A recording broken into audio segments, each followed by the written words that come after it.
आप सबों के बीच में जो उपस्थित हुए हैं, तो एक रिमार्केबल हिस्ट्री है और इतिहास फिर से पुनरावृत्ति की ओर आगे बढ़ रही है। एक बार फिर से पार्टी ने, महायुति ने इनको आप सबों के बीच में रखा है। तो हमने आपको बताया हमारा नाम प्रेम कुमार है, आप सबों से मैं परिचित भी हूं और आत्मनिर्भर भारत की जो राष्ट्रीय टीम है उनके साथ मिलकर मैं काम करता हूं। और आज आप सबों को नमस्कार और प्रेम करने के लिए आया हूं कि निर्माणों का उपहास नियम जग का, निर्माणों का आप सब बड़े गुणी पत्रकार हैं, क्योंकि पत्रकार जो है लोकतंत्र का वो चौथा स्तंभ है कि कभी कभी जब अदालतें, कभी कभी सरकारी तंत्र कभी कभी फिसल जाती है या कहीं कोई 19-20 की बात हो जाती है, तब ये सभा जो है पूरे देश को, राष्ट्र को और पूरे भारतवर्ष को मार्गदर्शन करती है। एक से गुणी पत्रकार इस रतन गर्भा महामिट्टी में पैदा हुई जिन्होंने इस देश को दिशा और दिशा प्रदान किया है। तो मैं आपको भी उसी श्रेणी में देखता हूं कि लोकतंत्र का यह चौथा स्तंभ आज जब हम सबों के बीच में हमारे और आपके उम्मीदवार, आपके तेज तर्रार और उस तीखी सवालों और मीठी सवालों के बीच में, जिन सवालों में आप इनके लिए प्रेरणा का भी वो भाव भी पैदा करेंगे और एक संशय भी पैदा करेंगे, एक चुनौती भी, एक प्रबल चुनौती भी आप सामने रखेंगे, तो उन्हीं विचारों को कवि ने कहा कि निर्माणों का उपहास नियम जग का, जग हंसे हौसला पस्त नहीं होगा, और कि मेरी अटल साधनाओं का सूरज लो हो रहा है उदय, कि अब ये कभी अस्त नहीं होगा।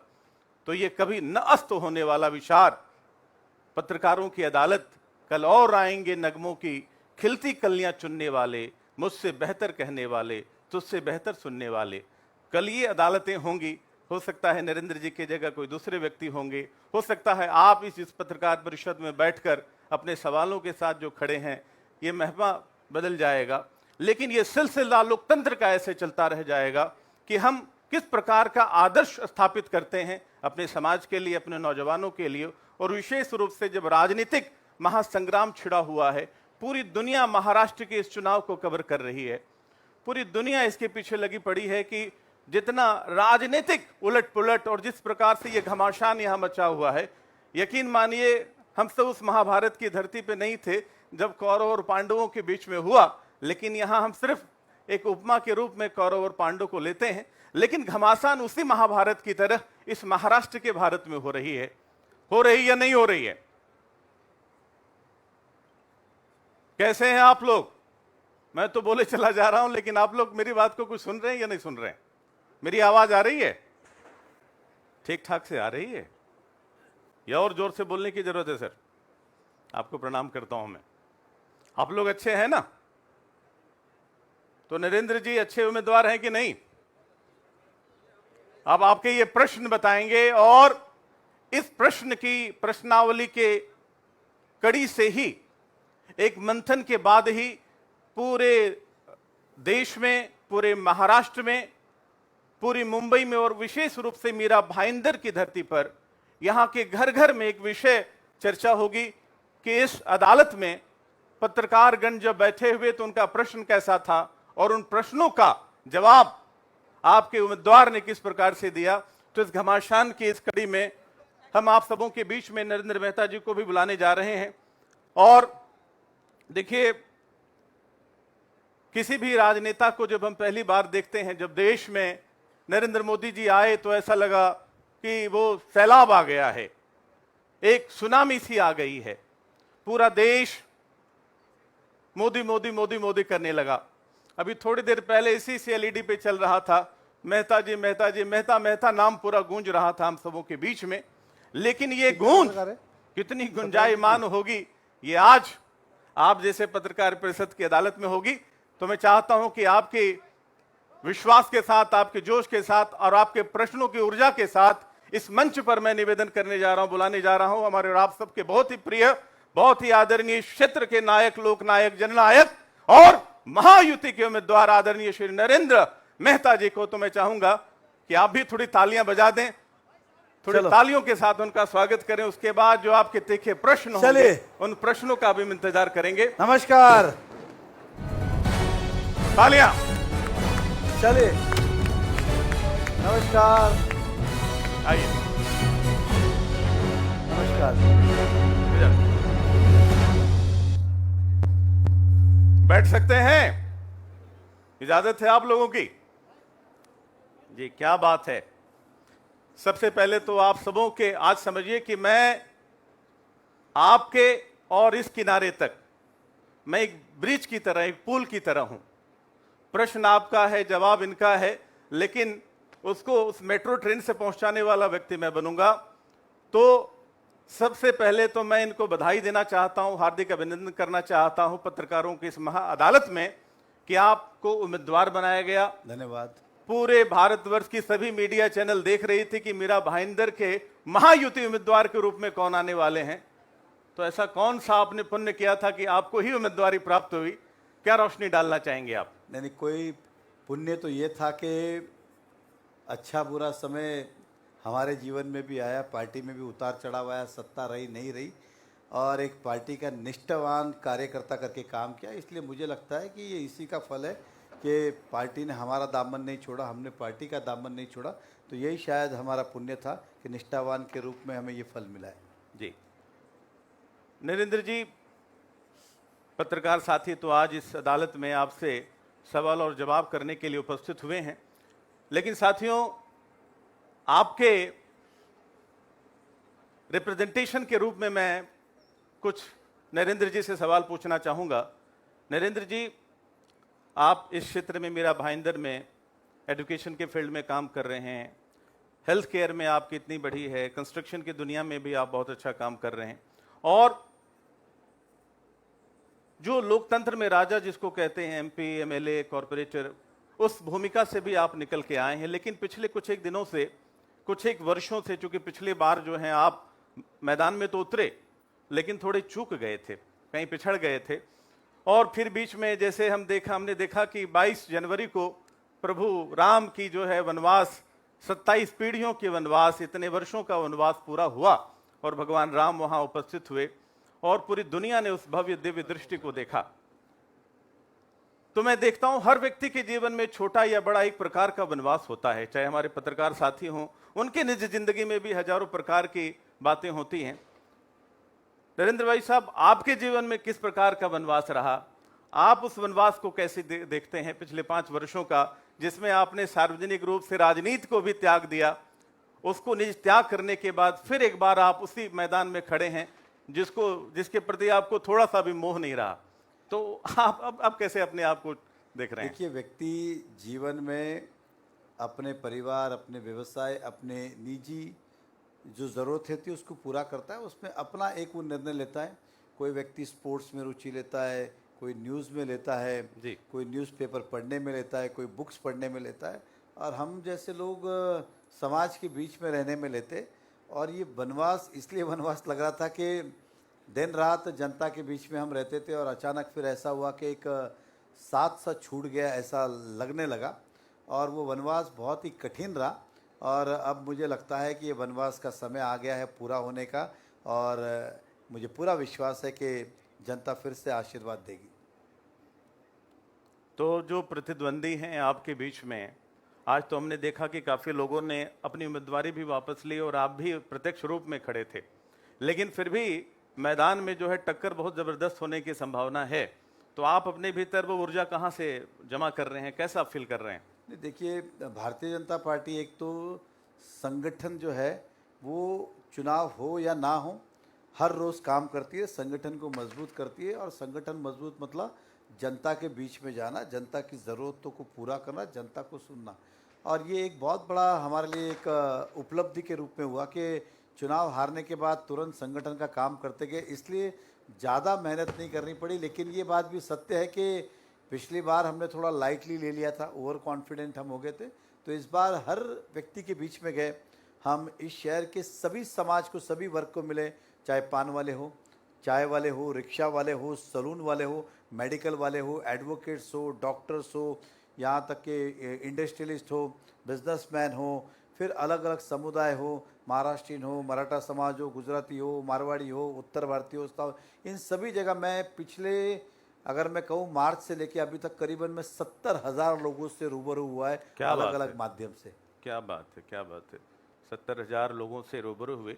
लेकिन पत्रकार साथियों, थोड़ी देर पहले भी मैंने बात किया जब नरेंद्र जी इस मंच पे नहीं थे, तो हम जब देश की राजनीति में देख रहे हैं, क्या संयोग है कि एक नरेंद्र पूरे देश को विकसित भारत बनाने के लिए निकल पड़े हैं।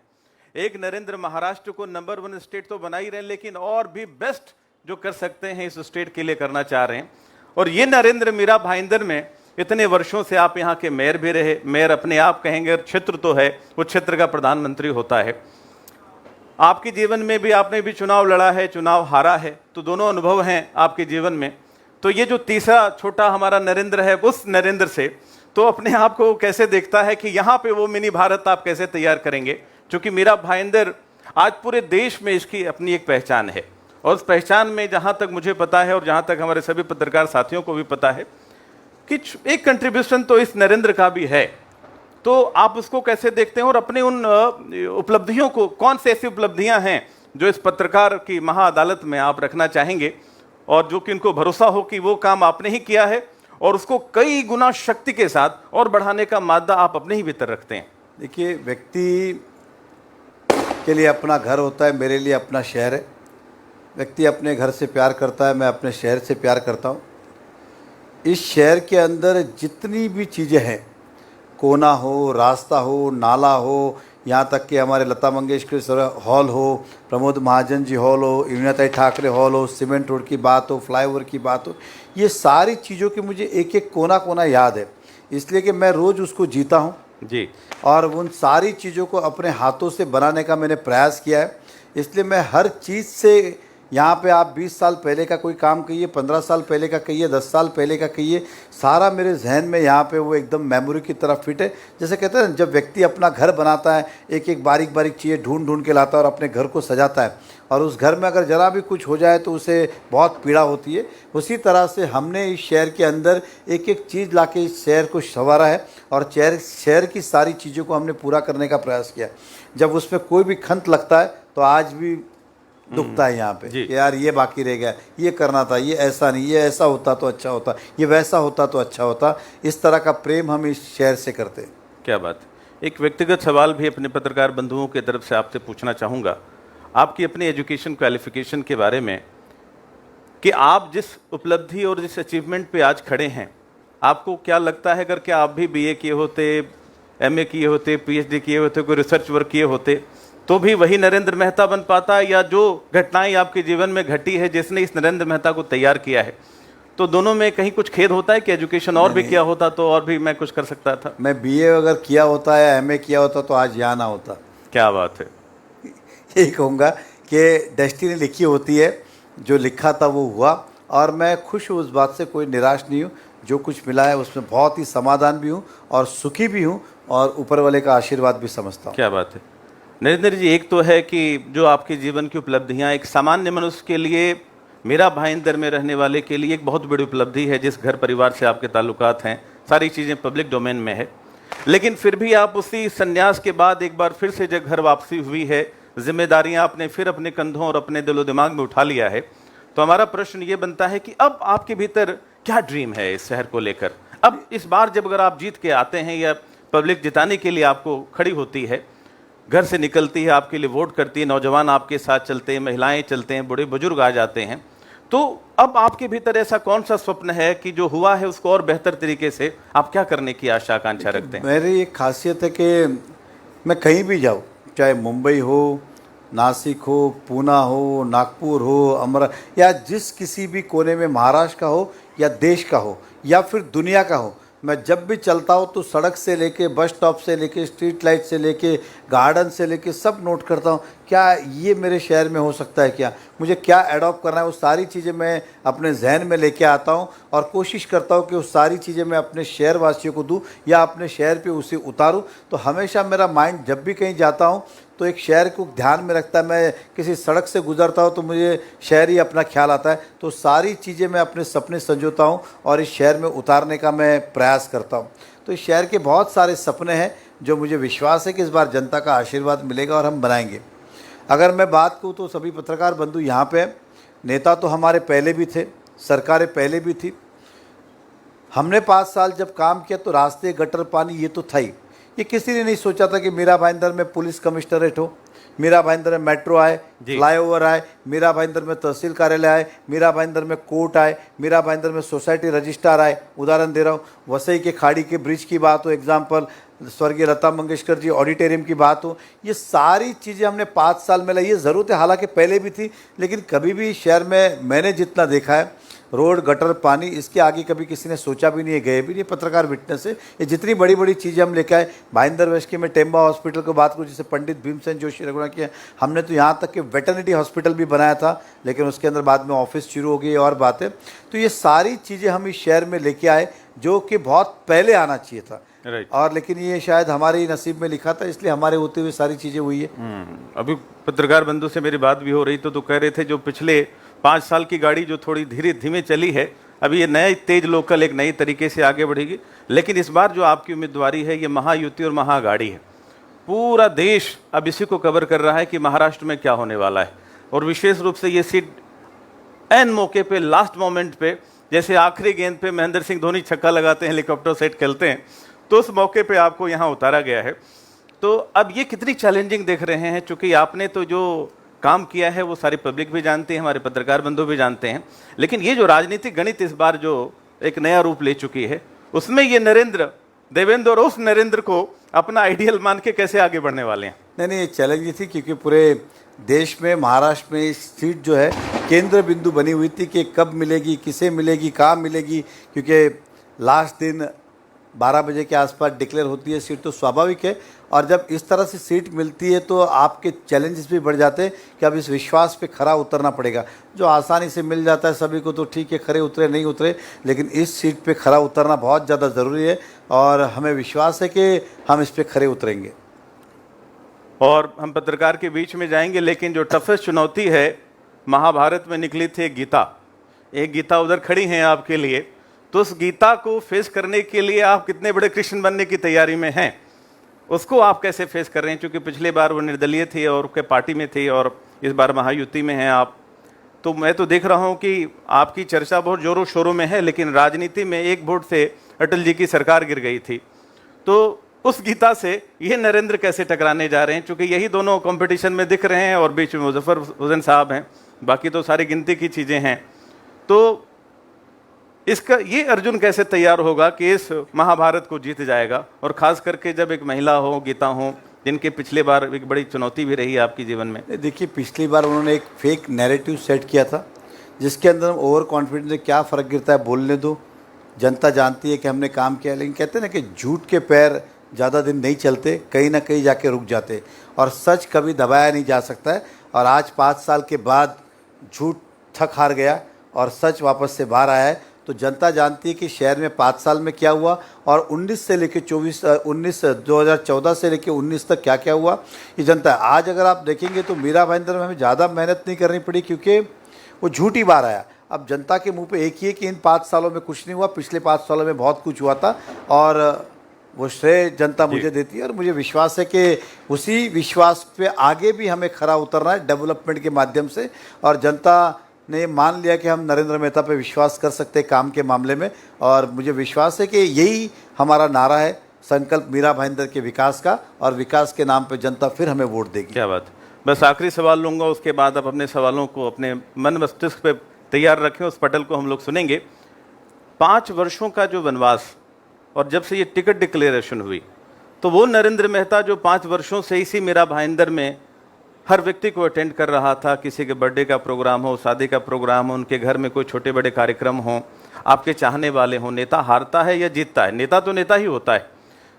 तो जब से टिकट डिक्लेयर्ड हुई कि officially now you are the contestant of Mahayuti, तो उसके बाद का नरेंद्र मेहता का जो मनोभाव, मनोवेग, चूंकि अब सुबह से कसरत कर रहे हैं, सुबह से भाग रहे हैं, देखिए अभी शाम का वक्त है, खुले आसमान के नीचे बैठकर हम लोग इस महा अदालत में बैठे हुए हैं, तो ये नरेंद्र उस नरेंद्र में जो 24 घंटे में जो बदल गया, वो क्या कैसे देखते हैं? कोई 24 घंटे में नहीं बदला। मैं कल भी वही था, आज भी।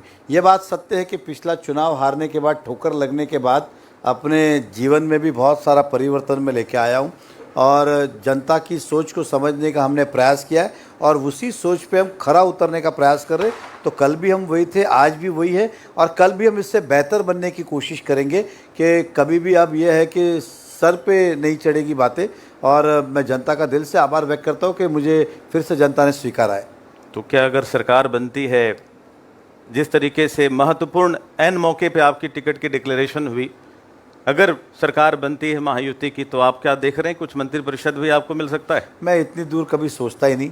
मैं मेयर भी बना तो इत्तेफाक था, एमएलए की टिकट मिली वो भी एक जर्नी थी, और आज टिकट मिली है मैं विधायक बन जाऊं, मेरे लिए इतना ही बहुत है, क्योंकि मुझे जो शहर को देना है उसके लिए अगर मैं विधायक बन जाऊंगा तब भी वो मैं शहर को ला के दे सकता हूं, चाहे मैं मंत्री बनूं चाहे नहीं बनूं। हमारे में उतनी काबिलियत है कि इस शहर की ज़रूरतों को हम विधायक के रूप में भी पूरी कर सकते हैं। क्या बात है। खाली एक दुष्यंत कुमार जी का एक शेर है, वो बोल के, किस नदी की धार से ठंडी हवा आती तो है, नाव जर्जर ही सही मगर लहरों से टकराती तो है, और उपलब्धियों के नाम पर कुछ भी नहीं फिर भी ये आकाश सी छाती तो है। तो इस आकाश पटल में बैठकर इन महायोद्धाओं के बीच में जो आपके आज के इस कड़ी की कुंडली कल सुबह अखबार में छाप देंगे, डिजिटल और इलेक्ट्रॉनिक मीडिया के माध्यम से तो बस अभी से जाना शुरू हो जाएगा।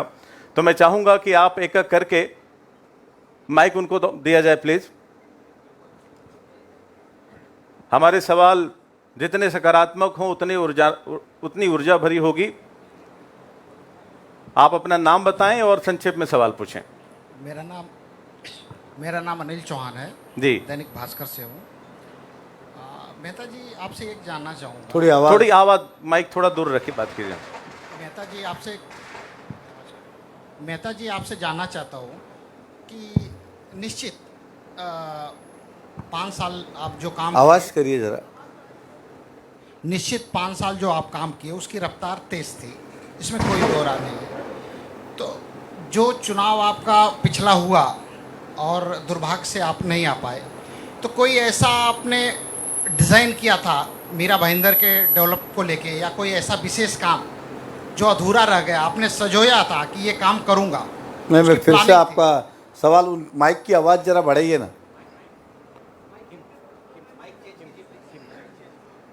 क्लियर नहीं आ रहा है। और भाई साहब सवाल जितना संक्षेप रखेंगे उतना बढ़िया रहेगा। जैसे कि आपकी आवाज़ आ रही बराबर? हाँ जी आ रही, बोले। तो जैसे कि आपने पिछले 5 साल में जो काम किया, निश्चित उसकी जो विकास की रफ्तार थी तेज़ी से आपने काम किया। पिछला चुनाव दुर्भाग्य से आप हार गए, तो कुछ ऐसा प्लानिंग थी, डिज़ाइन थी कि मीरा भाईंदर में ये करूँगा, कोई काम विशेष आपने उसका नियोजन किया था और आपके हारने के बाद वो अधूरा रह गया, शुरू नहीं हो पाया, कुछ ऐसा है तो शेयर करें। नहीं देखिए, मैंने 24 घंटे पानी का सपना देखा तो आज अधूरा ही है, पूरा नहीं हो पाया। शुरू तो हमने किया था, एंड नहीं हो पाया। इसके अंदर मुझे सपना था दहिसर लिंक रोड जल्द से जल्द बने, क्योंकि मीरा भाईंदर की सबसे बड़ी समस्या वही थी। उस समय तो टोल था, अब तो टोल निकल चुका है, तो अगर दहिसर लिंक रोड बन जाता तो ये की बड़ी बात थी।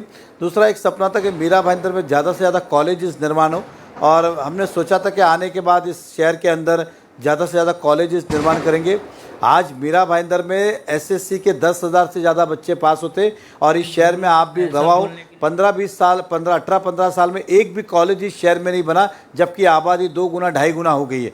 आज भी हमारे शहर के 9,000 बच्चों को एडमिशन के लिए अलग अलग शहरों में धक्के खाने पड़ते, और उसके बाद भी एडमिशन नहीं मिलते। जीवन में काफ़ी लोग कॉम्प्रोमाइज़ कर लेते, बाबा एसएससी बहुत हो गया, इस प्रकार का। इसलिए मेरा एक सपना था कि इस शहर में ज़्यादा से ज़्यादा मैं कॉलेजेस निर्माण करूँ। तो लिंक रोड की बात है, कॉलेज, ये मेरे अधूरे सपने थे जो मुझे आगे पूरे करने। एजुकेशन के क्षेत्र को कंटिन्यू करना चाहते हैं। सर, आप अपना नाम भी बताएं और सवाल पूछें। प्रकाश लिमये। जी प्रकाश। 2019चं निवडणूक परिस्थिती तीच आहे, उमेदवार तेच आहेत, त्या उमेदवारांचे पक्ष पण तेच आहेत। जर तुम्ही जिंकता असं तुम्हाला वाटतंय तर कुठल्या मुद्द्यावर?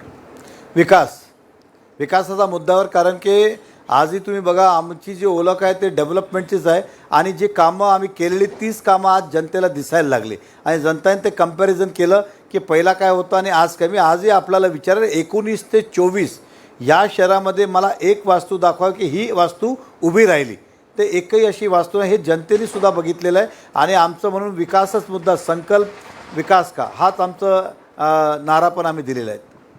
मेहता जी, सवाल मेरा ये है, अभी आपने बताया कि 10वीं के बाद से बच्चों को बाहर कॉलेज के लिए जाना पड़ता है, यहाँ पर उच्च शिक्षा की व्यवस्था नहीं है, मीरा भाईंदर शहर का एकमात्र टेक्निकल कॉलेज का एक रिजर्वेशन था जहां पर आपने अपनी प्राइवेट स्कूल बनाई है, और आज तक वो रिजर्वेशन वैसे ही है, कहीं डेवलप नहीं हो पाया है।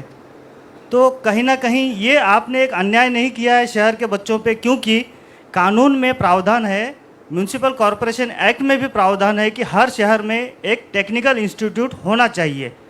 लेकिन पिछले 20 सालों से ज़्यादा आप सत्ता में रहने के बावजूद भी आपने ना तो रिजर्वेशन डेवलप किया और ना ही उसको चेंज किया, ना ही टेक्निकल कॉलेज आपने डेवलप किया। क्या कहेंगे?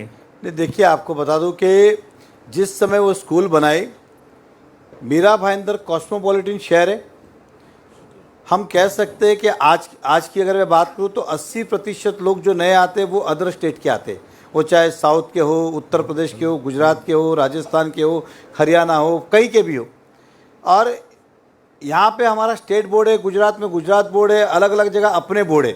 लेकिन ये जब देश चेंज करते अपने राज्य, तो इस शहर में एक भी सीबीएसई बोर्ड स्कूल नहीं था, सेंट्रल बोर्ड। और ये सीबीएसई बोर्ड आप पूरे नेशनल वाइज कहीं भी जाइए, आपको वही एजुकेशन कंटिन्यूशन मिलता है, नहीं तो बच्चों का एजुकेशन टूट जाता था। उस समय ये डिमांड थी कि शहर के अंदर सीबीएसई स्कूल बनाया जाए, इसलिए वो निर्णय उस समय हमने लिया कि इस शहर में हम सीबीएसई स्कूल बनाएंगे। ये हमारा उस समय का निर्णय था और स्कूल को किया। रहा सवाल आप रिजर्वेशन का, आपको बता दूं, मुझे अब साल याद नहीं ये करीबन, लेकिन आज भी अगर याद, कम से कम 8-9 साल तो पक्के हुए उसको कि वो रिजर्वेशन 37 होके कब का मॉडिफिकेशन होके गवर्नमेंट में गया और अब डीपी में ही चेंज हो गया, तो अब वो रिजर्वेशन रहा ही नहीं।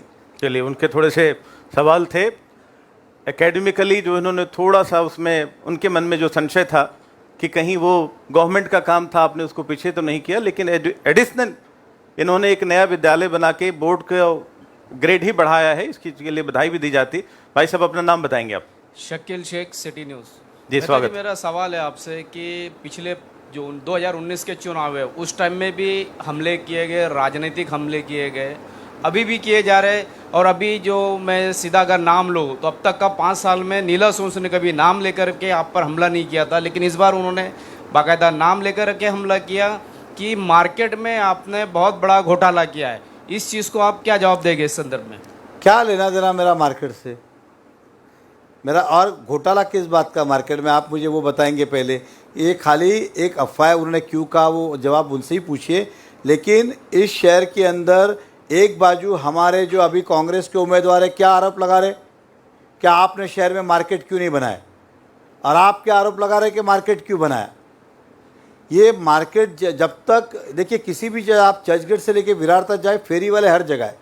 मेरा हमेशा से ये मुद्दा रहा है कि फेरी वाले को अगर न्याय देना है तो आपको मार्केट देना ज़रूरी है, जनता को फुटपाथ देना है, मार्केट जगह फेरी वाले खाली करना है तो पर्याय व्यवस्था देनी ज़रूरी है। रोड की अगर पार्किंग आपको खाली चाहिए, रोड खाली चाहिए, तो पार्किंग के लिए पर्याय व्यवस्था देना ज़रूरी है। हमने तो पहली बार इतिहास में अलग अलग जगह मार्केट के निर्माण किए। अगर आपको पता होगा तो हमारे प्रमोद महाजन जी हॉल के सामने 2 रिजर्वेशन थे स्कूल के, हमने कहा एक को मार्केट कन्वर्ट करते, लोगों ने उस पर आपत्ति जनाई, इसलिए मार्केट नहीं हुआ। तो हमारा तो ये सपना है कि फेरी वाले को मार्केट मिले और जनता को फुटपाथ मिले, और इसी दिशा में हम आगे काम करेंगे। जी, बहुत खूब। अपना नाम बताएं सर? मेरा नाम आफ्ताब खान है, सिटी हेडलाइंस न्यूज़ से हूँ। जी, स्वागत। नेताजी, मेरा सवाल आपसे ये है कि क्या कभी आपने इस शहर में जो रीडेवलपमेंट के मुद्दे होते हैं, जो बहुत सारे 30 साल 40 साल पुरानी बिल्डिंग होते हैं, ऐसे 2 बिल्डिंग की मैंने न्यूज की है जो 10-10 साल से 20-20 साल से परेशान है, उनको एफएसआई नहीं मिलता, उनको परमिशन नहीं मिलता। क्या आप बिना सत्ता में रहते हुए भी ये सब कुछ कर सकते थे, या फिर सत्ता में आने के बाद क्या आप इस पे विशेष ध्यान देंगे, क्योंकि वो आम लोग हैं? देखिए, रीडेवलपमेंट का आज का कायदा तो मैं ये कहूँगा कितना घातक है। आपको भी पता होगा, आज भाईंदर में बिल्डिंगें टूट तो रही है, लेकिन नया परमिशन किसी को भी नहीं मिल रहा है। ये 90% मीरा भाईंदर क्लस्टर डेवलपमेंट में डाला गया है, और क्लस्टर के अंदर कम से कम 10,000 मीटर, अगर मैं भाईंदर की ज्योग्राफिकल बात करूँ तो कम से कम 15-20 बिल्डिंगें जब तक एक साथ नहीं आएगी तब तक डेवलपमेंट नहीं हो सकता है। एक बिल्डिंग अगर धोखाधड़ी डिक्लेयर हुई, आजू बाजू में 15 बिल्डिंग जब तक हाँ नहीं कहेगी उस बिल्डिंग का कुछ नहीं होना है। इस तरह का ये क्लस्टर लाया गया। क्लस्टर अच्छा है, लेकिन जब 20 आदमी एक साथ आए तो, या 15-10,000 मीटर का प्लॉट एक साथ हो तो, इसलिए हमने कहा है कि उसे ऑप्शनल रखे, जिससे क्लस्टर जाना है क्लस्टर, इंडिपेंडेंट जाना है इंडिपेंडेंट। मैं सिंपल भाषा में कहूँ कि बाहर अगर रिक्शा खड़ा है, अब आप कहेंगे कि इसमें शेयरिंग ही जा सकते हैं आप। अब जब तक वो अकेले हो, कितनी भी इमरजेंसी हो, जब तक 4 पैसेंजर नहीं आएंगे, बोले मैं जाऊंगा ही नहीं, कैसे चलेगा।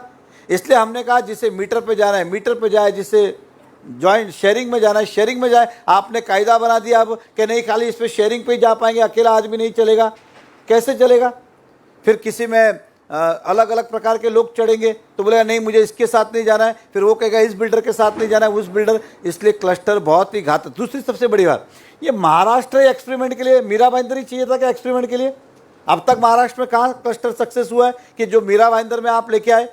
आज गरीबों की परिस्थिति क्या है, आम आदमी जिसने फ्लैट खाली हो गया है, वो आम आदमी जूनी बिल्डिंग जिसके 250 फुट 300 फुट के फ्लैट है, उसका पगार सैलरी कितनी है, 25,000 30,000 में काम करता है। उसके अंदर घर खुद का था, दूध वाला राशन वाला, इनका पैसा जो 2-5 हज़ार बचा था, आज उसका भाड़ा ही चला था 15,000 रुपया 20,000 रुपया, उसके तो कर्ज में जा रहा है। मैंने तो कई लोगों को देखा है ऐसे थैली लेके घूमते रहते बेचारे, मतलब हमें तो एक तरह से लगता है कि यार क्या किया जाए इनका। इसलिए हमने विश्वास दिलाया हम आएंगे, क्लस्टर में कायदे में परिवर्तन लाएंगे, जनता को कहेंगे जिसे सिंगल बनाना है सिंगल बनाए, जिसे क्लस्टर जाना है क्लस्टर जाए। ये कंपलसरी नहीं लगेगा। एक यहाँ के लोक प्रतिनिधि ने अपने स्वार्थ के लिए उन्हें क्लस्टर चाहिए था, इसलिए पूरे मीरा भाईंदर को क्लस्टर में डाल दिया।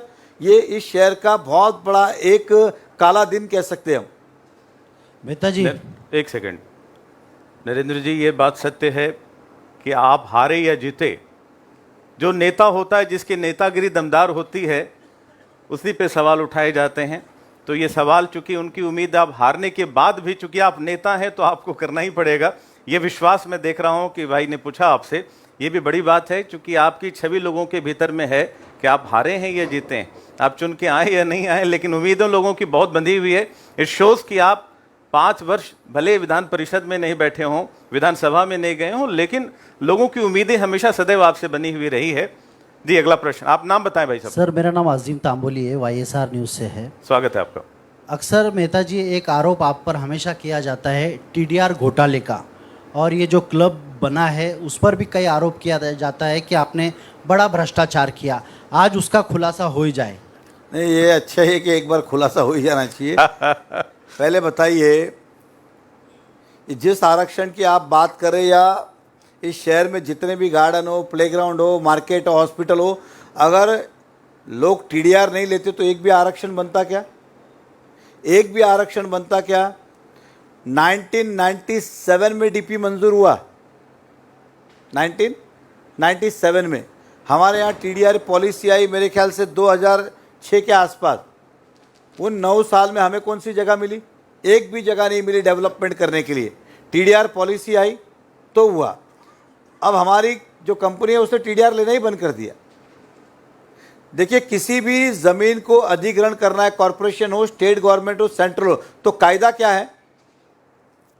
या तो आप TDR लो, या जो गवर्नमेंट ने रेट नक्की किया उसके पैसे ले लो। और गवर्नमेंट ने किसी अलग अलग व्यक्ति के लिए नहीं, एक कॉमन रेट नक्की किए हुए रेडी रेकनर है, वो हिसाब से पैसे लो। जिस दिन से TDR के आरोप लगे, हमारी कंपनी को लगता है हमने तो उल्टा शहर का भला किया TDR देके, लेकिन वो आरोप इस तरह लगाए गए जैसे कि इसके अंदर हमने कंपनी का फायदा किया। हालांकि TDR का लेने के कारण कंपनी का करोड़ों रुपया नुकसान हुआ है, कोई फायदा नहीं हुआ है।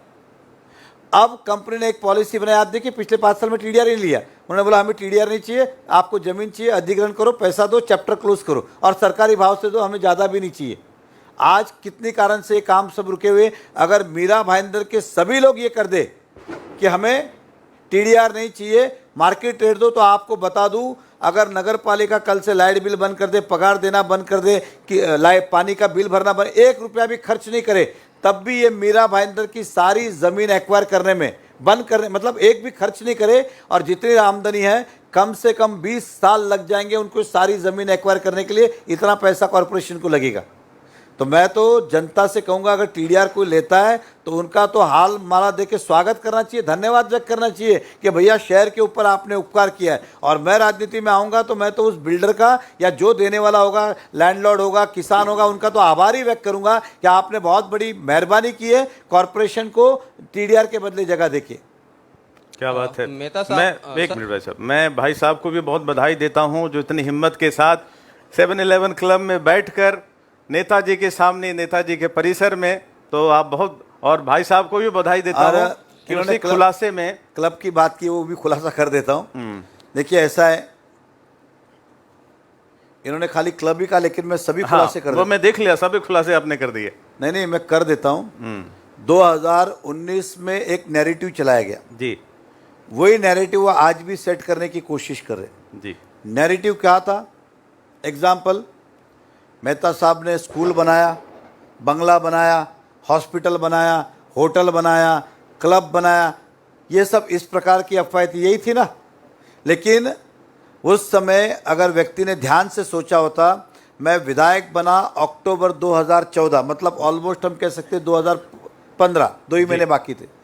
अब मैं जिस बंगले में रहता हूँ 1999 से, जब मैं राजनीति में नहीं आया था जी, जिस होटल की बात कर रहे हो सीएन रॉक, वो 1999 में उसका भूमि पूजन हुआ, 2005 में शुरू हुआ। क्या लेना देना उस होटल का? अभी अभी जिस स्कूल की बात की मोइन खान जी ने, वो 2007 में शुरू हुआ स्कूल, बच्चे पढ़ते हो तो गूगल पे भी अवेलेबल है, एसएससी का रिजल्ट निकला हुआ है, मैं उसे छुपा भी नहीं सकता। 2009 में स्वर्गीय गोपीनाथ मुंडे जी ने हॉस्पिटल का उद्घाटन किया था, उदाहरण दे रहा हूँ। तो क्या लेना देना मेरे विधायक बनने का, इसका लेना देना, कोई लेना देना नहीं था। अब जिस क्लब की आप बात कर रहे हो, ब्लू मून नाम का हमारा एक क्लब था, 2004 में किसी कारण बेचा। उसी समय अगर आप देखेंगे तो उसका सेल एग्रीमेंट और इसका परचेस एग्रीमेंट मुश्किल से 10 दिन का फर्क होगा, कि उसी समय जगह ली थी। मैं राजनीति में इतना व्यस्त हो गया था कि हमें कभी समय नहीं मिला है बनाने के लिए। जब कंपनी को समय मिला तो उन्होंने एक क्लब को खड़ा किया। दूसरी बात आपको बता दूं, आप सबको, मतलब जितने यहाँ बैठे हैं, क्लब किसी कंपनी ने बनाया, लेकिन उसका फायदा इस शहर के रहने वाले हर नागरिक को हुआ है। आपको भी हुआ है, आपको भी हुआ है, आपको भी हुआ है। मैं उदाहरण के तौर पे आपको कहना चाहूँगा, 1 मिनट के लिए मान लीजिए कल इस शहर में से हम मैक्सेस मॉल निकाल देते, ठाकुर मॉल निकाल देते, भक्ति विधान निकाल देते, वोकाड हॉस्पिटल निकाल देते, तुंगा हॉस्पिटल निकाल देते, डालमिया निकाल देते, आरबीके निकाल देते, 7 स्क्वायर निकाल देते, जीसीसी क्लब निकाल देते, 7-Eleven क्लब निकाल देते, 1-2 चीजें और निकाल देते। बताओ आपके घर की कीमत घटेगी कि बढ़ेगी?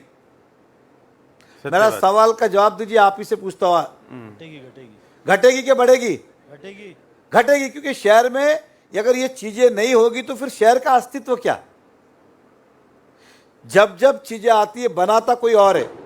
मैं उदाहरण को, कल आपके घर के बाजू में एक बड़ा हॉस्पिटल आ जाए, ताज होटल आ जाए, आपके आजू बाजू की घर, मैं गांव की बात करता हूं, आपके गांव में ताज होटल आ जाए, घर की कीमत बढ़ेगी कि घटेगी आपके गांव की? वो ताज होटल नुकसान में चल रहा है कि फायदे में चल रहा है उसको ही पता, लेकिन वो सबकी वैल्यूएशन बढ़ाएगा। इसलिए शहर में जब भी इमारतें बनती या कोई भी वास्तु आती है तो शहर का दर्जा बढ़ाती है, आपकी जितनी भी प्रॉपर्टी है उसकी वैल्यूएशन बढ़ाती है। जिस दिन ये क्लब बना, या सामने जितने फ्लैट है उन सब के कीमत 5-5, 10-10 लाख रुपया बढ़ गई। इसलिए शहर में हम तो कहेंगे कि ज़्यादा से ज़्यादा ऐसी चीज़ें आए जिसका हमारा शहर का वैल्यूएशन बढ़े और शहर का दर्जा बढ़े और शहर की आमदनी बढ़े। ये अकेला क्लब लाखों रुपया हाउस टैक्स भरता है। अगर ऐसे 100 क्लब मीरा भाईंदर में आए तो आपके हाउस टैक्स माफ़ हो जाए, आपके हाउस टैक्स ही माफ़ हो जाए। मुंबई में आज 50,000 करोड़ रुपए एफडी है, इसलिए 600 फुट तक के हाउस टैक्स माफ़ किए गए, क्योंकि उनके पास बहुत सारे कमर्शियल प्रॉपर्टीज है जो टैक्स बड़े पैमाने में देते हैं। अगर ऐसी 100 चीज़ें आई तो हाउस टैक्स ही माफ़ हो जाए शहर का। तो ऐसे चीज़ों का तो स्वागत करना चाहिए कि इस शहर का वैल्यू और दर्जा बढ़ा रहे। बिल्कुल सत्य बात है। पत्रकार साथियों, 1 सेकंड मैं आपको रोक रहा हूं, तुरंत आपके सवाल को लूंगा। देखिए, आज अमेरिका में चुनाव हो रहा है, ट्रंप वहां चुनाव लड़ रहे हैं, बहुत बड़े एंटरप्रेन्योर हैं। मिडिल ईस्ट में चले जाएं, जितने राजा हैं वही वहां के लोकतंत्र और प्रजातंत्र को, जिस तरीके से आप देखें एनआरकी मोनार्ची जो भी कहें वही संभाल रहे हैं। तो हमारा लीडर यदि एक एंटरप्रेन्योर भी हो तो हम उसको पॉजिटिव और इंस्पायरिंग रूप में देखना चाहते हैं। उस रूप में देखें तो और अच्छी बात होगी, क्योंकि एक लीडर के अंदर अगर कई क्वालिटीज़ है तो वो हमारी युवा पीढ़ी को भी प्रमोट कर सकता है और कई लोगों को एम्प्लॉयमेंट जनरेशन भी कर सकता है, और फिर उसको घोटाले घपले करने की जरूरत नहीं पड़ती, जो ज़्यादातर उत्तर प्रदेश, बिहार या बंगाल इस तरीके के राज्य के नेताओं में जो बदनामी होती है। तो हम तो आपको बधाई देते हैं नरेंद्र जी, ये इट शोज़ योर पर्सनैलिटी। चूँकि आप राजनीति में जब नहीं थे तब भी व्यवसाय करते थे और राजनीति में आए हैं, आपका अपना भी बौद्धिक विकास हुआ है, आपकी अपनी भी क्षमता बढ़ी है, तो आपने अपने क्षमता से अपना भी विकास किया। इसको सकारात्मक दृष्टि से भी देखी जा सकती है, लेकिन ये जनता की अदालत है, ये पत्रकारों की अदालत है, सवाल तो बनेंगे ही। जी अगला सवाल। मेहता साहब, मेरा सवाल आपसे रहेगा। सबसे पहले तो मैं आपको बधाई दूंगा कि आपने पहली मर्तबा ये बहुत अच्छा कॉन्सेप्ट लेकर आए कि पत्रकारों की आपने अदालत लाए, यहाँ पर लगाए और सभी पत्रकार यहाँ पर मौजूद है, आपको बधाई देता हूँ। सवाल मेरे दो है मेहता साहब। एक तो ये 2019 के बाद से लेके 2024 तक आप किसी भी संवैधानिक पद पर नहीं रहे, लेकिन आप भारतीय जनता पार्टी से भी टूटे नहीं, अलग नहीं हुए। पिछले 2.5 सालों से आपकी भारतीय जनता पार्टी सत्ता में भागीदार है। यहाँ पर आपने उस दौरान टेम्बा हॉस्पिटल जो जहाँ पर सुविधा का अभाव है, एक टेम्बा हॉस्पिटल और दूसरा यहाँ की जो हमारी कोर्ट है, उसके लिए कभी कोई प्रयास क्यों नहीं किया? ये मेरा एक सवाल। दूसरा मेरा सवाल ये कि पिछले साल मुख्यमंत्री एकनाथ शिंदे के हाथों हमारे मीरा भाईंदर शहर में कई सारी जगहों के उद्घाटन हुए, भूमि पूजन हुए, जिसमें मुख्य रूप से सरकारी हॉस्पिटल है, महापालिका की इमारत है। उस जो भूमि पूजन हुए थे उसको लेकर आप कैसा देखते हैं और क्या वाकई में वो प्रैक्टिकल इम्प्लीमेंट हो पाएंगे भविष्य में? देखिए, ऐसा है कि इस शहर में 2016 की आबादी करीबन 12 लाख के आसपास थी। 33% आबादी ऐसी थी जो रोज़ कमाते और रोज़ खाते। अगर उनके घर में कभी बीमारी आ जाए ना, तो आदमी कर्जे में चला जाता है या अपना जीवन भर में जो बचाया होता है वो एक दिन में ख़त्म कर देता है। पहले भी शहर में हॉस्पिटल की ज़रूरत थी, लेकिन कोई भगवती जाता था, कोई कैम्प, कोई नायर, इस प्रकार का, और वहाँ पे बेड भी नहीं मिलते थे। और कई पेशेंट मैंने लोकल देखे जो फिर वहाँ ज़मीन पे बैठ के अपना इलाज कराते थे या ज़मीन पे लेट के तब पीड़ा होती थी। यह हॉस्पिटल जब था, आप सबको पता है कि हॉस्पिटल तो इमारत 2008 में बनी, लेकिन किसी ने शुरुआत करने की हिम्मत ही नहीं की। किस लिए? कि हॉस्पिटल का खर्चा सालाना 100 करोड़ के आसपास, और उस समय म्यूनसिपल टैक्स रेवेन्यू था 150 करोड़, कि ये चलाएगा कौन? सफ़ेद हाथी है। मुझे भी अच्छे लोगों ने सलाह दी थी कि हॉस्पिटल शुरू मत करिए, लेकिन हमने कहा था जो होगा देखा जाएगा, शुरुआत करेंगे। और वो शुरुआत की, और महाराष्ट्र सरकार से हमने विनती की कि हॉस्पिटल, हमने प्राथमिक यहाँ पे सुविधाएं शुरू की है, इसे हमें मल्टी स्पेशलिटी करना है, इसलिए इसको सरकार ताबा ले, सरकार इसको खर्चा करे। और फिर उस समय सुधीर भाऊ मुनगंटीवार ने मंच पे कहा था केंद्र महाराष्ट्र सरकार इसको चलाएगी। बाद में 2-2.5 साल प्रोसेस में लग गए और वो सरकार ने ताबा लिया, अब सरकार चला रही। उसके बाद मैं रहा नहीं, 2.5 साल तो मेरी सरकार भी नहीं थी, ना देवेंद्र फडणवीस थे ना और कोई था, कांग्रेस और यूबीटी की सरकार थी। तो वहाँ कुछ मांगना तो छोड़िए, जो मंजूर थे वो भी कैंसिल किए। जैसलपाक गोडबंदर लिंक रोड की बात हो, दहिसर लिंक रोड जो चालू थे वो भी रद्द के, नया क्या देते वो, इसलिए मांगने की कोई लॉजिक ही नहीं था। उसके बाद हमारे वर्तमान विधायक से ये सवाल पूछना चाहिए, आप इतने करोड़ लाए, उतने करोड़ लाए, तो फिर हॉस्पिटल का क्यों नहीं हुआ? ये प्रश्न तो मेरा भी है उनसे कि उन्होंने हॉस्पिटल को क्यों नहीं अपग्रेड किया। कोर्ट को जो मेरा सवाल था कि कोर्ट, देखिए, आपकी जानकारी के लिए, उस कोर्ट को पहले तो उसके काम बाकी थे, एक बार नहीं 2 बार, एक बार हम मिले, दूसरी बार एडवोकेट को लेकर रविंद्र चौहान साहब को मिले, पीडब्ल्यूडी मिनिस्टर है, उनको कुछ फंड की आवश्यकता थी, वो फंड दिलाया, सब कुछ हुआ। अब रहा सवाल, कोर्ट को जो निर्णय लेना है वो जुडिशियल प्रोसेस होने के कारण वो शुरू नहीं हो रहा है, वो पॉलिटिकली अटका हुआ नहीं है, जुडिशियल प्रोसेस के कारण रुका हुआ है। आपको विश्वास दिलाता हूँ कि चुनाव के बाद जुडिशियल प्रोसेस के अंदर भी जो पहल करनी होगी कि शहर की जरूरत है, उस दिशा में हम काम करेंगे। और भूमि पूजन को लेकर आपका जवाब नहीं आया सर। जो भूमि पूजन हुए मुख्यमंत्री के हाथों, उनको लेकर आप कैसा देखते? क्योंकि आप भी शहर के एक नागरिक है और कई सारे पदों पर भी आप रह चुके हैं। मैं ऐसा मानता हूँ कि यहाँ के जो भी लोकल पॉलिटिकल व्यक्ति होता है वो चाहते हैं कि नेता आए और उस वास्तु का भूमि पूजन करे, ये सभी की ख्वाहिश होती है। और तब शायद नेता उतनी डिटेल में जाते नहीं है कि भूमि पूजन करे, शुरू होगा कि नहीं होगा। आपको पता होगा जब वो बिल्डिंग बन रही थी, हमने तो उसके बहिष्कार भी डाला था और विरोध भी किया था कि बिल्डिंग बन ही नहीं सकती है, और आज वही हो रहा है। हमने जो कहा था वो भूमि पूजन तो हुआ, लेकिन हुआ ही नहीं आज तक। ये स्वाभाविक है, ऐसी कई सारी इमारतें हैं जो आज भी मैं कह सकता हूँ कि ये होने वाली नहीं है। मैं चतुर्भुजा पांडे हिंद सागर, सर मेरा सवाल है कि आपने क्लस्टर प्लान के बारे में बताया। कहाँ से सवाल पूछा जा रहा है? दिख नहीं रहा। इधर। हाँ, क्योंकि माइक वो पकड़ के रखे हैं तो हमें लगा कि हाँ। आपने क्लस्टर प्लान के बारे में बताया, पर इस शहर की बिल्डिंगें रीडेवलप कैसे हों, लोग इसके बारे में जानकार कैसे हों, उसके लिए आप क्या करेंगे?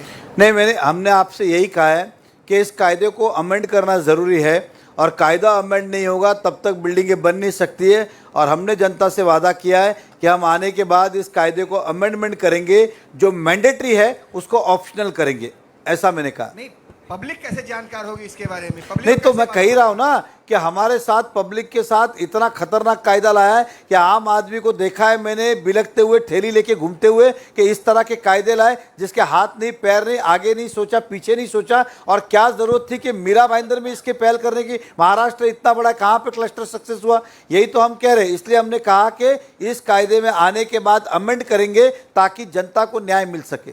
जी एक सेकेंड, नेताजी आप बहुत सुंदर और बहुत ही शानदार और दमदार जवाब दे रहे हैं।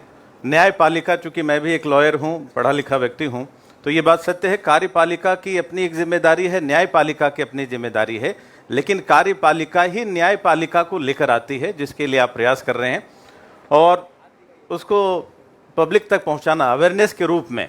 हालांकि आप तो घर घर छाए हुए हैं, लेकिन अवेयरनेस आपको कोई भी गवर्नमेंट की चीज़ें हैं, जैसे भी प्रधानमंत्री हर प्रयास कर रहे हैं कि ये देश हमारा विकसित भारत बने और सबसे पहले एक एक व्यक्ति अपने परिवार में मजबूत हो। अगला सवाल आप पूछें। पत्रकार की अदालत में हमें बुलाए, उसके लिए आपका आभार। हाँ, मेरा सवाल शुरू सही होता है 2007 से। अरे बाप रे। मैं मीरा भाईंदर की राजनीति को 40 साल से जानता हूं। मीरा भाईंदर की राजनीति में 2007 के पहले जो कुछ भी हुआ वो कभी लाइमलाइट में नहीं आया। तो मेहता जी, आप मीरा भाईंदर की राजनीति में 2007 से आते हो। नहीं, 2 से आता हूं मैं। 2007 से आप एक्टिव रूप में, 2007 आप नगर सेवक थे, सिर्फ 2007 में महापौर बने। मैं बड़े पद की बात कर रहा हूं, मेयर बनने का। तो जब आदमी लाइमलाइट में आता है तब उसकी चर्चा होती है और तभी न्यूज़ें बननी चालू होती है। 2007 के पहले कितने घोटाले, कितने घपले। मैं करप्शन को एक सिस्टम का हिस्सा मानता हूं और उस पर सवाल भी नहीं करूंगा। मेरा सवाल यह है कि आप 2007 से राजनीति में हो और उसके बाद मीरा भाईंदर ये जानना चाहता है कि जब आपने राजनीति से संन्यास ले लिया उसके बाद भी वो 50 नगर सेवक पूर्व आपके साथ जुड़े क्यों रहे? वो आज भी एक राज का राज है, कोई भी उन्हें तोड़ नहीं पाया। उसके पीछे कारण क्या? दूसरा सवाल मेरा ये, जब ये आप ध्यान रखिएगा, एक सवाल, 2 सवाल है मेरे। दूसरा सवाल सुन लीजिए, वो बहुत इंटरेस्टिंग है। जब चुनावी जंग में कोई उम्मीदवार जीतने के लिए नहीं उतरे और हारने के लिए उतरे, तो आपकी रणनीति क्या होती है? समझिएगा, समझिएगा और मेरे सवाल दोनों का जवाब दीजिएगा। पहला क्या था? पहला सवाल, आप जब चुनावी राजनीति से संन्यास, चुनावी नहीं, राजनीति से ही तो लोग मेरे साथ, तो भी आपके साथ लोग जुड़े रहे, उसके पीछे कारण क्या? देखिए कि राजनीतिक संन्यास ये मेरा व्यक्तिगत निर्णय था, किसी हमारे नगर सेवक का नहीं था। और मैं जब वापस आया तो उन्हें लगा कि मीरा भाईंदर के अंदर नेतृत्व पार्टी का, भारतीय जनता पार्टी का मैं कर रहा हूं, तो उन सबको लगा कि इस नेतृत्व के साथ रहने में शहर की भी भलाई है और उनके राजनीतिक सफ़र में भी ज्ञान और नॉलेज की भलाई है। और मैं मानता हूं कि एक रिश्ता हमारा 2009 से सभी से जुड़ा हुआ था और जिस प्रकार से ये चीज़ें हुई उस तरह से सभी लोग को लगने लगा कि नहीं, हमें नरेंद्र मेहता जी के साथ खड़ा होना चाहिए। और खड़े थे तो मैं उनका स्वागत ही करता हूँ, इसमें कोई किंतु परंतु क्या है। एक दूसरा सवाल क्या था अब आपका?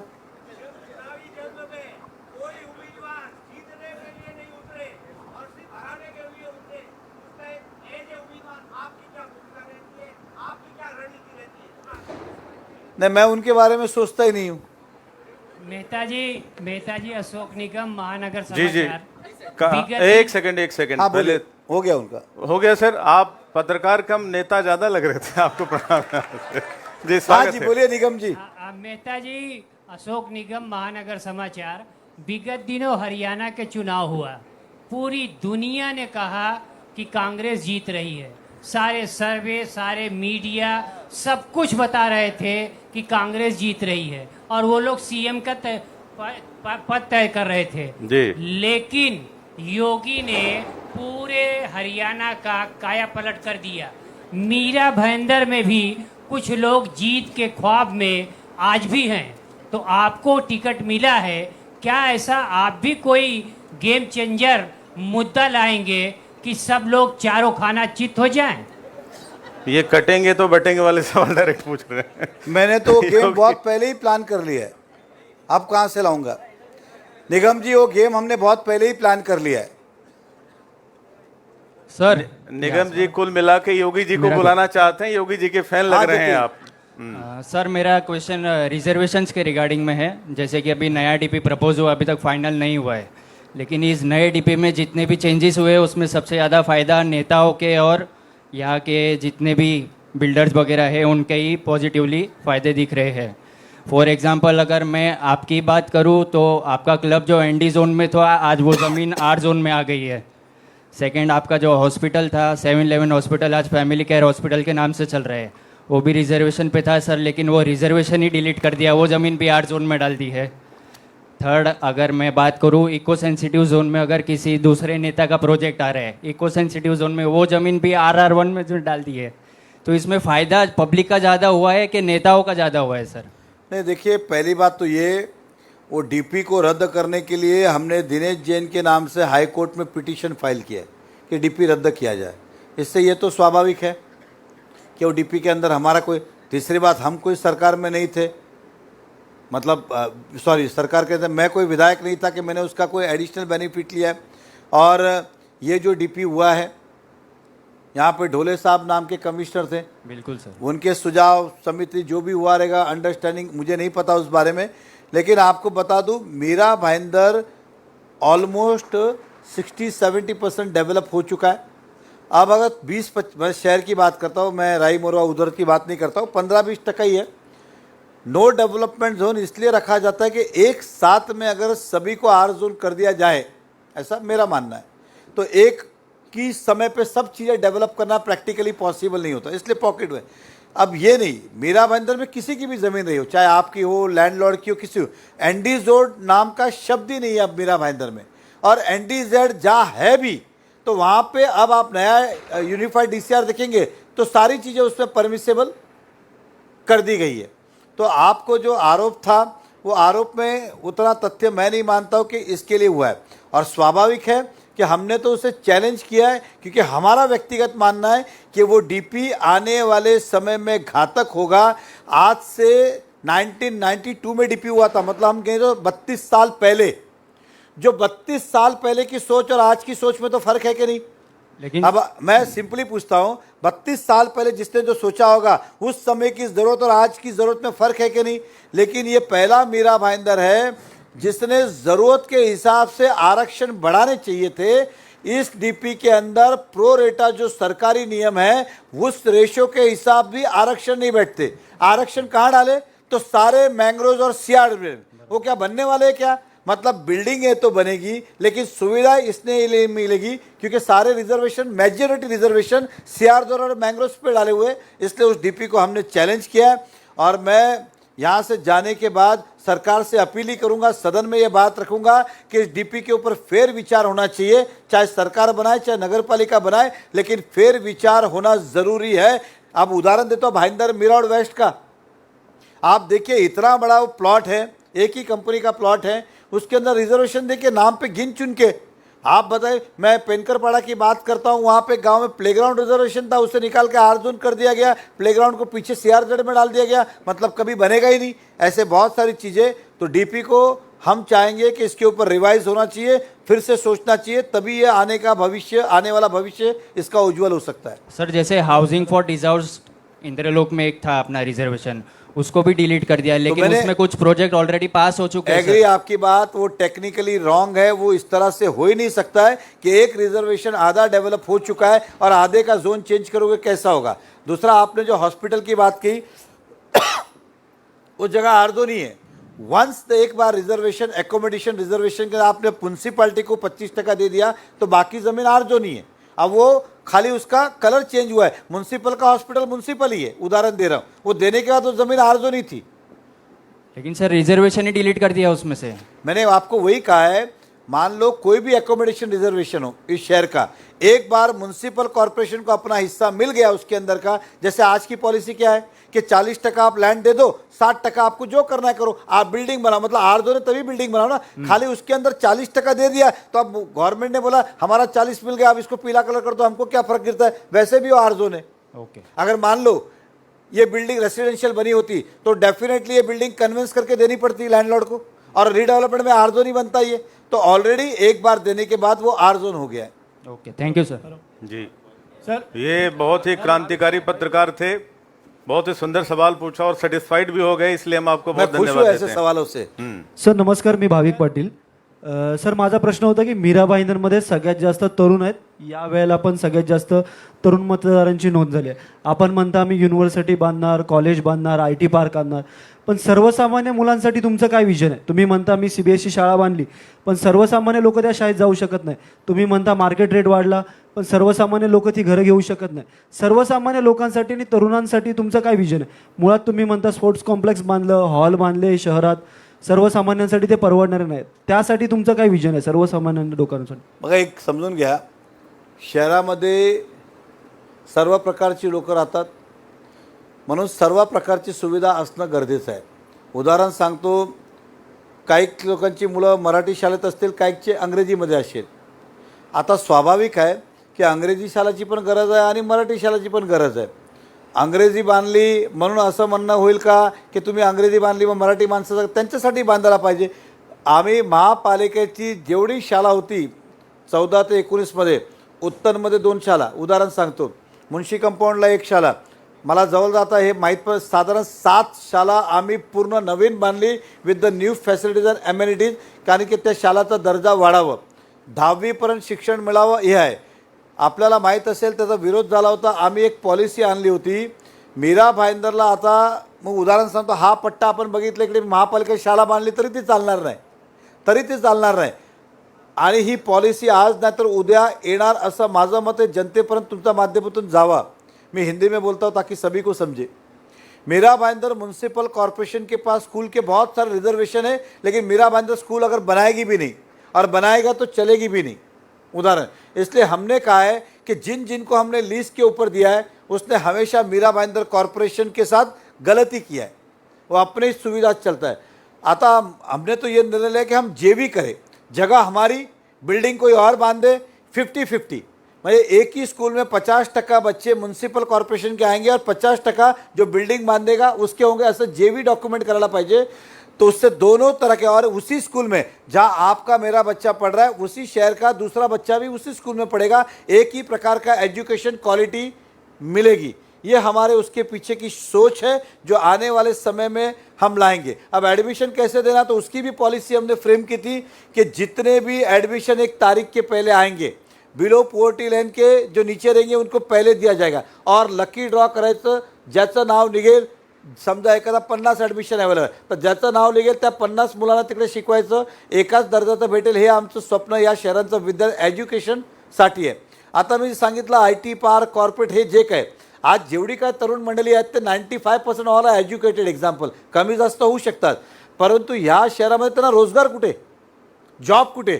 म्हणून ते IT पार्क असेल की एखादा कॉर्पोरेट असेल किंवा उद्योग असेल तर नोकऱ्या निर्माण होतील आणि व्यापारी निर्माण होतील। म्हणून हे तरुणांसाठी जर आता 60-70 वर्षाचा माणूस काही जॉब शोधायला जात नाही, ही जे येणारी तरुण पिढी आहे जे मुंबईला जाते त्यांना मीरा भाईंदरला जॉब मिळावा, हे आमचं स्वप्न तरुणांसाठी आहे। सर तुमच्यावरती आरोप होतोय विरोधांकडून की तुम्ही 250 कोटी रुपये खर्च करून तिकीट विकत घेतलं, त्या संदर्भात तुमचं काय मत आहे? बघा, ज्याला हात पाय ना त्याला उत्तरच काय देऊ? मग एक मला सांगा, त्यांनी किती ऑफर केले होते की आम्हाला 250ला दिलं? त्यांनी किती ऑफर केली होती की 250ला गेला?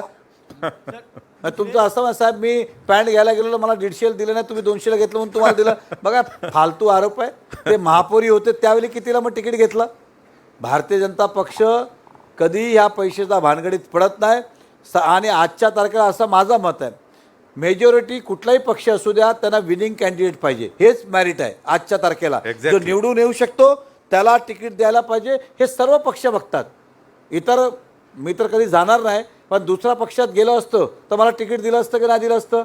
मला 4 पक्षांनी बोलवलं, उदाहरण सांगतो, पण आम्ही घेतलं का? ते काय पैसे थोडी देत होते किंवा घेत होते. त्यांची इच्छा होती की विनिंग कॅन्डिडेट जो असेल तो सर्वांना पाहिजे. आम्ही इतर पक्षातना बरेचशा लोकांना घेतो, तिकीट देतो, थोडी काय पैशाचा व्यवहार होतो. हे फालतू आरोप आहेत आणि असे आरोप कोणी लावू नये आणि देवेंद्र फडणवीसवर तर अजिबातच लावू नये. सर मैं बेंदर संवाद से कहाँ से भाई? सर मिथिलेश पांडे बेंदर संवाद से जी सर, शहर में जहां आप डेवलपमेंट की बात करते हैं वहीं पे आपके ऊपर आरोप लगता है कि मेट्रो और सूर्या प्रकल्प योजना आपके वजह से रुका हुआ है. इसके ऊपर क्या सफाई देंगे? मैंने भी ये सुना कि वो आजकल भाषण कर रहे हैं कि पानी का प्रोजेक्ट नरेंद्र मेहता की वजह से रुका हुआ है, इसलिए मुझे वोट दो. उनका ऐसा कहना है. तो एक मिनट के लिए मान के लाओ, मैं क्या भाई अंदर छोड़ के जा, मेरे वजह से रुका है तो वापस जीत के अगर आप आओगे नहीं आए तब क्या नरेंद्र मेहता से कैसे करोगे आप? तब भी तो मैं हूं. नमस्कार. एक मिनट उनका सवाल हो जान दो. जी, जी. आप समझे, मेरे वजह से अगर रुका है तो मैं कहीं जा रहा हूं क्या? कल आप कैसे करोगे? और मैंने ज्योतिष को कुंडली बताई, अभी कम से कम 20-25 साल जीने वाला हूं और इसी शहर में रहने वाला हूं. तो उनका ऐसा अगले चुनाव में कहेंगे जब तक मेहता साहब जिंदा है तब तक हो नहीं सकता, ऐसा कहेंगे क्या? ये बकवास बात है, कोई लेना नहीं देना है. दूसरी बात, जितना काम हुआ है वो हेलीकॉप्टर से हुआ है क्या? वो काम कैसे हुआ है? ये झूठे आरोप, मतलब अपन खुद कर नहीं पाए तो दूसरे की लाइन छोटी करो, ऐसा कुछ भी नहीं है. उनके पास जगह भी है, उनके अपने टेक्निकल इश्यूज होते. और दूसरी बात, केवल उतना ही काम बाकी है क्या? उतना ही काम बाकी है क्या सूर्या प्रकल्प का? बहुत सारे पाइपलाइन बाकी है, अंडर सी का पाइपलाइन बाकी है, वो किसने रुका है? अंडर सी का पाइपिंग बाकी है, वो किसने रुका है? फिर बहुत सारा कनेक्टिविटी बाकी है. मैं जनता से कहना चाहूंगा ऐसे विश्वास ना करें, ये खुद कुछ नहीं करते इसलिए दूसरे पे डाल दो. इस चुनाव में आप अपने अंदर क्या बदलाव लाना चाहेंगे? इस चुनाव में आप अपने अंदर क्या बदलाव लाना चाहेंगे? देखिए, बदलाव का ऐसा है कि जो जो चुनाव हारने के बाद मेरे दोस्तों ने, मित्रों ने, जनता ने जो जो सुझाव दिए उसके ऊपर इम्प्लीमेंट कर रहा हूं और वैसा अपने आप बदलाव करने की कोशिश करता हूं. अगर आप कहेंगे सर आपको ऐसा नहीं वैसा करना चाहिए, मैं कोशिश करता हूं मैं वैसा करूं. इस तरह धीरे धीरे बदलाव आए. सर जी, नमस्कार, अमित मैं तिवारी अमित जी. तिवारी नवभारत टाइम से. सर, बाबा साहब अम्बेडकर ने एक बात कही थी कि शिक्षा शेरनी का दूध है. किसने कहा था? बाबा साहब अम्बेडकर ने. हाँ. कि शिक्षा शेरनी का दूध है, जो पिएगा वो दहाड़ेगा. सर, मैं देखता हूं कि चुनाव में शिक्षा जो है ना बहुत बड़ा मुद्दा नहीं बनता है. मैं मीरा भाईंदर की बात करूं सर तो 36 विद्यालय मीरा भाईंदर मनपा चलाती है, लेकिन उसमें केवल 9,000 बच्चे पढ़ते हैं. अगर उसका कारण मैं ढूंढूं तो वो एजुकेशन क्वालिटी, मतलब वहाँ शायद वही लोग एडमिशन लेते हैं जो बाकी जगह अफोर्ड नहीं कर पाते मजबूरी में. तो मेरा प्रश्न आपसे ये होगा कि इस चुनाव में आप शिक्षा की गुणवत्ता, शिक्षा नहीं सर, स्कूल की बिल्डिंगें तो बनी जाएंगी, शिक्षा की गुणवत्ता में सुधार के लिए क्या करें? क्योंकि शिक्षा विदाउट गुणवत्ता उसका कोई अर्थ नहीं है. सर देखिए, क्वालिटी एजुकेशन, अभी अभी मैंने जो कहा 2 मिनट पहले कि मीरा भाईंदर कॉरपोरेशन के स्कूल के अंदर हम उतना दर्जा नहीं बढ़ा पाए जितना हम सोचते हैं. इसके लिए हमने कहा था कि अब हम प्राइवेट लोगों के साथ जेवी करेंगे, ताकि जो एक हम कह सकते हैं आपके और मेरे बच्चों को जो एजुकेशन मिलता है वही एक सामान्य परिवार के बच्चों को भी एजुकेशन मिले, ताकि शिक्षा की गुणवत्ता के अंदर सुधार हो. दूसरा, अगर मैं व्यक्तिगत है कोई से अन्यता ना ले, अगर मेरा बच्चा हो तो कल ही सारे कॉरपोरेशन के चुनाव स्कूलें बंद कर दूं और सभी को कहूँ कि इनको आप पैसा दीजिए, चेक दीजिए, जो स्कूल इनको पसंद है मीरा भाईंदर की, चाहे इंग्लिश हो, महाराष्ट्रीयन हो, उस स्कूल में जाए, fees Mira Bhayandar municipal corporation भरे. उसका रीज़न ये कि आज अगर मैं देखता हूँ तो नॉर्मल स्कूल की जो फीस है वो 25,000 और 35,000 40,000 के आसपास होगी, लेकिन मीरा भाईंदर के हर बच्चे की स्कूल के एक्सपेंस जो है वो अगर मैं मेंटेनेंस कॉस्ट के साथ लेता हूं तो वो करीबन 50,000 से ज़्यादा जाती है. मोर देन 50,000 रुपीज़ वो हमारी एक बच्चे के पीछे कॉस्टिंग आती है. तो इससे अच्छा तो हम उसको 40,000 रुपये का चेक दे देवे, भैया जहाँ पढ़ना है अपनी सुविधा, अपने घर के बाजू में जो ठीक लगता है वो स्कूल में पढ़े. ये हमारी सोच है, लेकिन राजनीतिक क्षेत्र में, लोकतांत्रिक देश में इस तरह से हो नहीं सकता है, इसलिए शायद उस पर पहल नहीं हुई. मेहता जी नमस्कार, मैं विजय, मनोदय न्यूज़पेपर. शहर में आज भी लोगों के अंदर कमल यानी वो आंख बंद करके वोट करते हैं, लेकिन नरेंद्र मेहता यानी भ्रष्टाचारी, कमीशन खोरी, ये आज भी चर्चा है.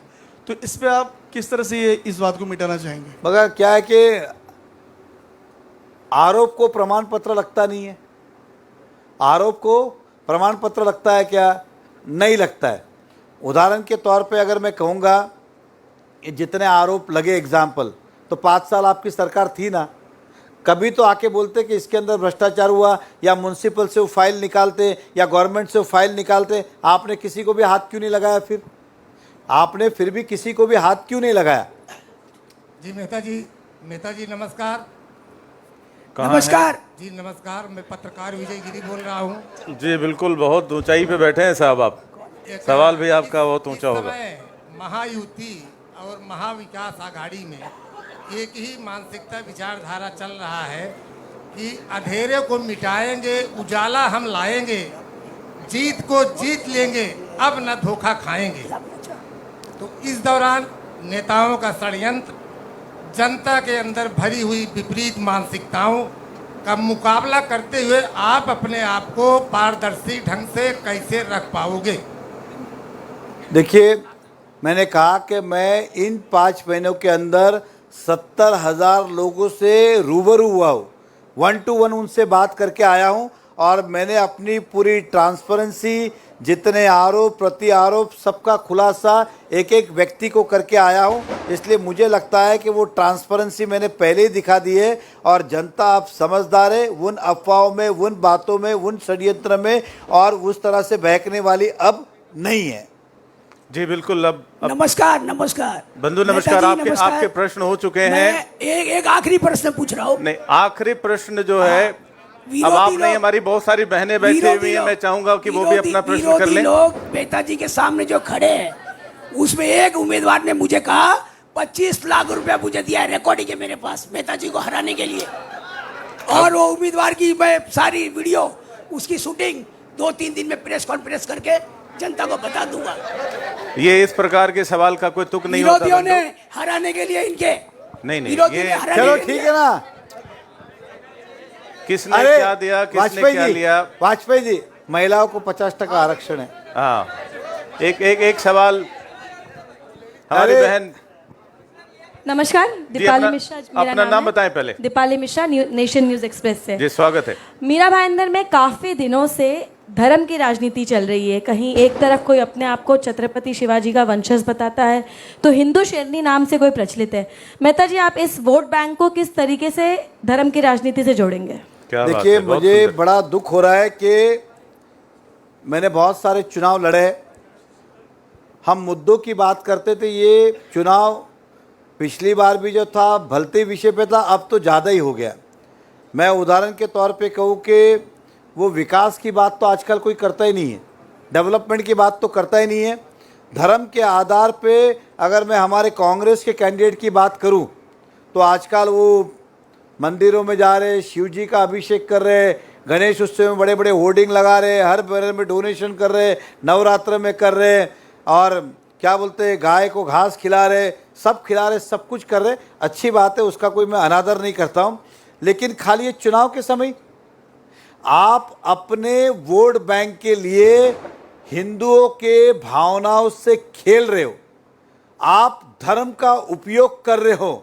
ये मेरा स्पष्ट आरोप ही है एक प्रकार का कि आप राजनीति, अपनी राजनीति के लिए बार बार धर्म को लेके आ रहे हो। अगर वाकई में आप इतने ही धर्मिष्ठ हो, मैंने देखा कुछ दिन पहले नया नगर में भगवा लेके घूम रहे थे। अगर इतना ही प्यार है तो अपने घर पे भगवा लहरा दो ना, अपने घर पे ही भगवा लहरा दो। और मैं दूसरा पूछते चाहता हूँ, सारे अभिषेक वो रास्ते के उस तरफ ही होते, इस तरफ भगवान नहीं विराजते क्या 146 में? इधर आपकी कोई आस्था और श्रद्धा नहीं है क्या? इस क्षेत्र के अंदर भी अच्छे अच्छे मंदिर है, गौशाला है, यहाँ तो कभी आप आते नहीं हो, खाली उधर ही कर रहे हो। तो ये गलत है कि धर्म का उपयोग करना अपने वोट बैंक के लिए। आज के पहले तो आपने कभी नहीं किया। गणपति जी इसी साल आए थे क्या? इतने सालों से नहीं आ रहे क्या? आप देख लीजिए, आप भी यहाँ, मैं भी यहाँ। चुनाव गए, भगवा नीचे उतार देंगे, ये मंदिर से बैनर निकाल देंगे, सब इसी तरह से होने वाला। जनता से कहूँगा सावधान रहे ऐसे लोगों से। मेहता जी, मैं अमर झा सामना से। अब तो आखिरी प्रश्न था। एक मिनट सर, एक लास्ट क्वेश्चन। एक और एक खाली महिला को दे दो, फिर समापन करते। आपके 1 महीना या 2 महीना पहले ही यहाँ पे भवन की राजनीति जोरों पे हुई थी। उसमें हवाई भवन बहुत बनी, बहुत भवन हवा में बन गए। आपने भी बीच में 1 महीना पहले आप भी कहीं एक मीटिंग में थे जो भवन, उत्तर भारतीय भवन के लिए कहीं चर्चा में थे। वो खबर भी मैंने उत्तर भारतीय भवन लॉलीपॉप लिखा था। तो अभी क्या आपके दिमाग में कोई है कि उत्तर भारतीय भवन आप बनाएंगे, या बनाएंगे तो उसका भूमि पूजन 5 साल बाद करेंगे? देखिए, पहली बात ऐसा है, हमने कभी भी जाहिर रूप से ये नहीं कहा, हम करके दिखाने वाले। ये जो भवन की जो आप बात कर रहे हो, वो व्यक्तिगत 10 लोग मिलके बना रहे, अपने पैसे से बना रहे। अब वो जनता के सामने बाद में जाएंगे नहीं जाएंगे, वो संस्था का विषय। ये किसी कोई राजनीतिक मुद्दा नहीं है, उसमें से किसी को ना चुनाव लड़ना है, ना किसी को लॉलीपॉप देने की ज़रूरत है। वो आस्था और श्रद्धा का विषय कि जिस समाज के जो बड़े बड़े उद्योगपति हैं, समाज में जो एक स्थान रखते, उनकी सोच है कि उत्तर भारतीय भवन बनना चाहिए। इसलिए उन्होंने एक कमेटी गठित की है और सभी सक्षम लोग हैं। वो कोई ऐसा झूठ बोलने वाला या बातें फैलाने वाला ऐसा नहीं है। मीरा भाईंदर में जगह देखी जा रही है और आपको विश्वास दिलाता हूँ कि वो लोग जो है ये भवन बना के रहेंगे। और मैं तो खाली उसमें निमित्त हूँ, मैं उस समिति का सदस्य भी नहीं हूँ।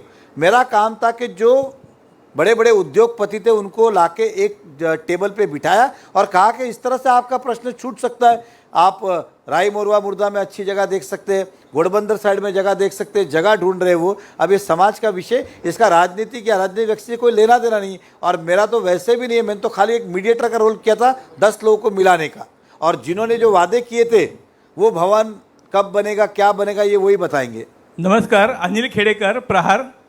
तुम्ही 5 वर्ष जेव्हा आमदार होतात तेव्हा या शहरामध्ये पोलीस आयुक्तालय, तहसीलदार कार्यालय, रजिस्ट्रेशन ऑफिस वगैरे आणलं, आणि आता पुढे 5 वर्षामध्ये तुम्ही कॉलेजवर जास्त भर देणार आहात, कॉलेजेस या शहरासाठी आणणार आहेत. मग त्याचप्रमाणे कॉलेज युनिव्हर्सिटीसुद्धा या शहरासाठी उपलब्ध करून देणार आहात का? एग्जैक्टली मी 100% बघा, मैडम, इसके बाद आप, उसके बाद तुम्हाला मी की ओर जाएंगे। एक शेवटचा त्या महिना एक मिनट नहीं, अभी मेरी बात सुनिए, माफ कीजिएगा, एक सेकंड आचार संहिता, एक सेकंड। यूनिवर्सिटी बनाना इस शहर की ज़रूरत है और यूनिवर्सिटी कोई व्यापार दृष्टिकोण से नहीं है, एक आस्था है, एक श्रद्धा है शहर के प्रति, और हम बनाएंगे, ऐसा आपको मैं विश्वास दिलाता हूँ।